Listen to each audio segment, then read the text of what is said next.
Hello again, everyone. Bearcats losers of their last 3 coming in today's contest with DePaul, hoping they could get back on track.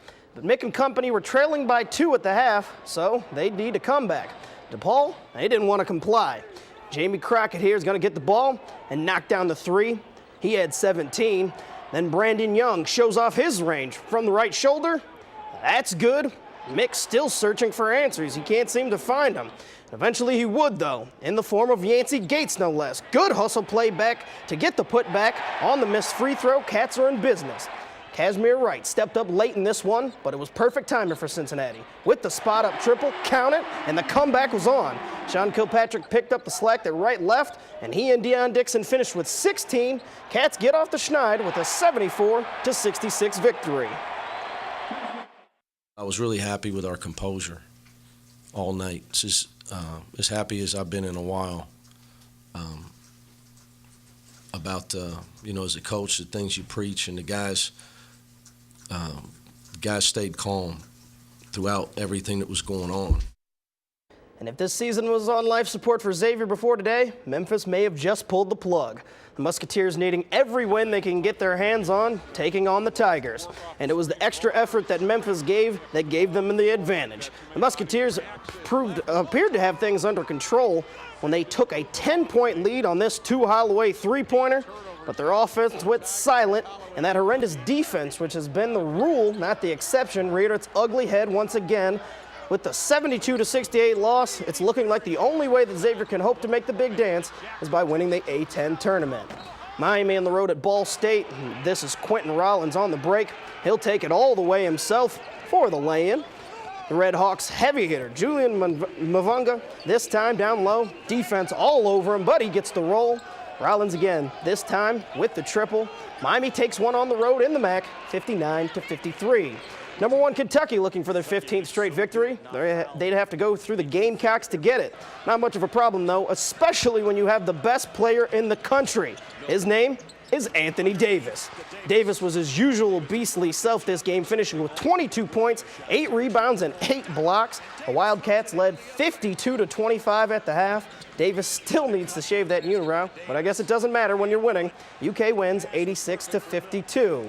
More Kentucky hoops. The Murray State Racers, still the only undefeated D1 team in the nation.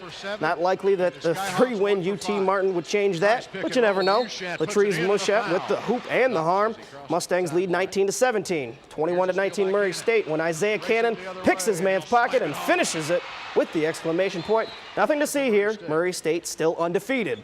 Number 3, Ohio State at Wisconsin. And the story of this one was simple. This man, Jared Sullinger, scored 24 points, including his 1,000th career point. Deshaun Thomas and William Buford combined to score 27 points.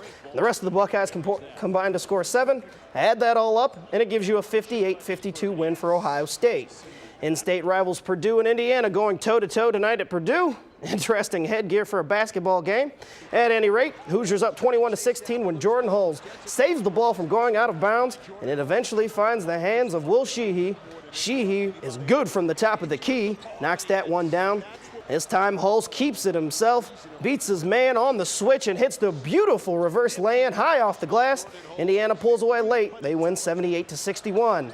Back to the Big East we go. Number 25, Louisville, hosting Rutgers. The Cardinals toyed with the Scarlet Knights in the first half, leading by just 6 going into the break.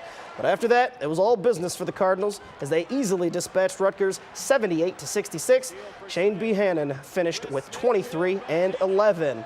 And on the eve of the Super Bowl, the NFL handed out their regular season awards. Aaron Rodgers won league MVP in a landslide, but it was Drew Brees who won Offensive Player of the Year. Terrell Suggs is the Defensive Player of the Year. Cam Newton and Von Miller are your respective Offensive and Defensive Rookies of the Year, while Matt Stafford took home the Comeback Player of the Year award.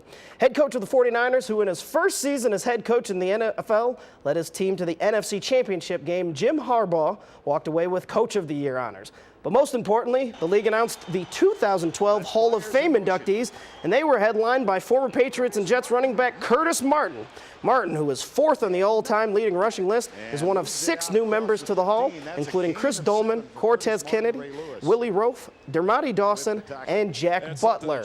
And speaking of Hall of Fames, locally, Withrow High School held their first ever Hall of Fame induction ceremony. 11 former Tigers were honored, including Ricky Callaway and LaSalle Thompson. That's going to do it for sports. We're back with more right after this.